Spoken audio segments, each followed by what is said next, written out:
Attendez.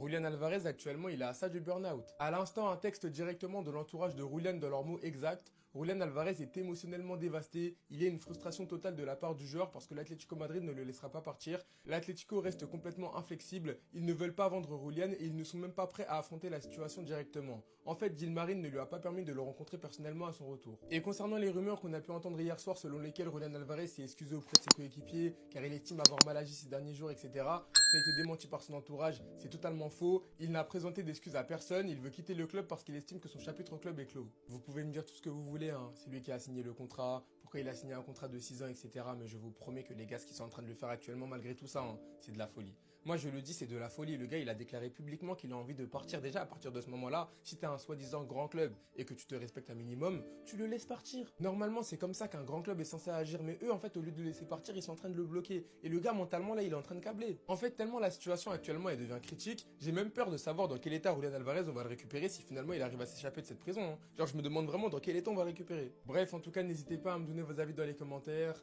histoire de savoir ce que vous en pensez. Et moi je lirai tout ça.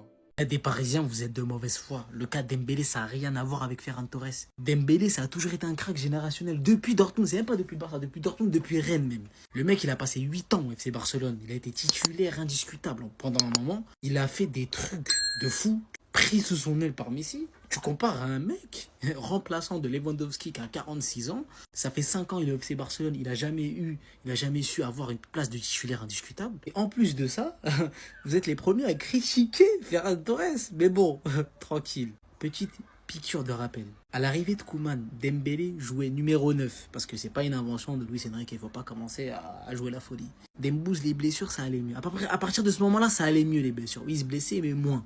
Regardez bien, ces 3 dernières saisons à FC Barcelone, regardez combien de matchs il a fait. Voilà. Déjà, pour commencer. Ensuite, dès l'arrivée de ce monsieur-là, il a passé encore un step. La finition, oui, ça pêchait encore devant les cages, mais voilà, tu sentais que, voilà, Dembélé évoluait encore plus. En plus, lui, il aimait bien Xavi, il aimait bien, il se sentait bien. Maintenant, on arrive 1 an avant la fin de son contrat, Dembélé et la direction, ça se passe mal. Il veut pas prolonger, patati patata, les deux camps, voilà, ils trouvent pas de terrain d'entente. Paris vient, tac, 50 millions. Ouais, c'est vrai. Tac.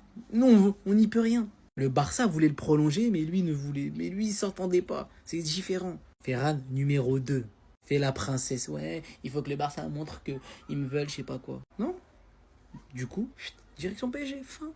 C'est différent. Et j'enlève pas le fait que Luis Enrique a fait passer encore plus un cap à Dembélé. Mais de là à dire, ouais, Dembélé c'est le jour et la nuit, PSG-Barça, ça c'est complètement faux. Le plan B du Barça, c'est Luis Suarez. Attendez, quel Luis Suarez? Est-ce qu'on parle du Luis Suarez qui a choqué Luis Diaz à vie? Ou pas, les gars? Au nom de Dieu, ça veut retomber dans nos travers.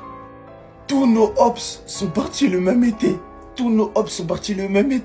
Ça veut ramener un mec capable de rater des occasions et qui choque non seulement tout un pays, mais les joueurs phares de sa sélection en même temps. Là, je sais qu'il y a toujours des connards pour défendre les connards comme ça. Ça veut dire, ouais, c'est qu'une action, on peut pas juger sur une action. Mais est-ce qu'un grand attaquant rate des occasions comme ça? Les gars, sérieux, est-ce que vous avez déjà vu Mbappé, Haaland, même Watkins rater une occasion comme ça? En fait, je pense que le Barça a besoin d'avoir un rateur devant. Voilà, un mec qui rate. En tout cas, il faudra me passer sur les corps. Moi, je sais qu'Alvarez, ça va pas se faire parce que c'est trop...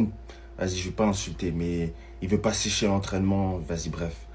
Mais n'abusez pas. Je préfère même Miko Tadze ou même Lamine Yamal en faux neuf. C'était ces Jorginho do Brasil, les gars. J'espère qu'on parle pas de ce Suarez-là. Lamine Yamal seul contre tous. Quand il va partir du Barça, hein, les Barcelonais, je veux même pas vous entendre. Le frérot, il est à 1 contre 11, chaque gros match. Moi, Lamine Yamal, comme je dis, c'est l'un des meilleurs joueurs du monde. Pour moi, le débat avec Olysée, ça se vaut, c'est 50-50 et tout. Mais pour la décharge de Lamine Yamal, les gars, il se tape Ferran Torres. Les Barcelonais, ils font comme s'ils sont contents que Ferran Torres aille au PSG, etc. En fait, les gars, je crois que vous oubliez c'est qui Luis Enrique. Vous oubliez ce qu'Enrique a fait à un joueur comme Ousmane Dembélé, qui a pris le ballon d'or. Ferran Torres, c'est un joueur de ouf. Techniquement, tactiquement. Il a juste des problèmes de finition parfois et des problèmes. Je sais pas si c'est parce que c'est le Paris Saint-Germain, ou tout simplement parce qu'on a trop de fierté de pouvoir l'assumer. Mais je vous jure, le Paris Saint-Germain, ils font trop peur. En vrai, moi, je prie pour que le Real Madrid, on n'affronte pas cette équipe. Les gars, on peut pas affronter le Paris Saint-Germain, c'est pas possible. C'est pas possible, non. Ils ont révolutionné une ère du football. C'est une dinguerie ce que Luis Enrique il a concocté.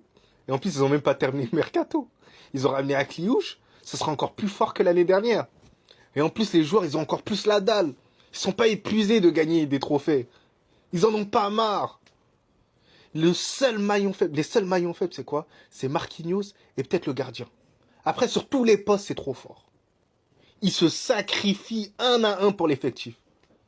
Les latéraux, ils ont une fusée dans le boule. Au milieu de terrain, c'est beaucoup trop fort. En attaque, pressing contre pressing, t'as le ballon d'or du peuple juste devant. Bon, c'est Karim Benzema, mais tu peux dire que Dembélé aussi, c'est un ballon d'or du peuple. Frère, c'est vraiment une dinguerie. Mais qui va les arrêter, bordel? Je commence à en avoir marre. Partagez un tout petit peu Paris. Je sais que vous avez trop souffert, vous avez connu les galères, tout ça, mais... Les gars, s'il vous plaît, les Parisiens, par pitié, un tout petit peu, bordel. Ça fait chier, moi j'ai peur, frère.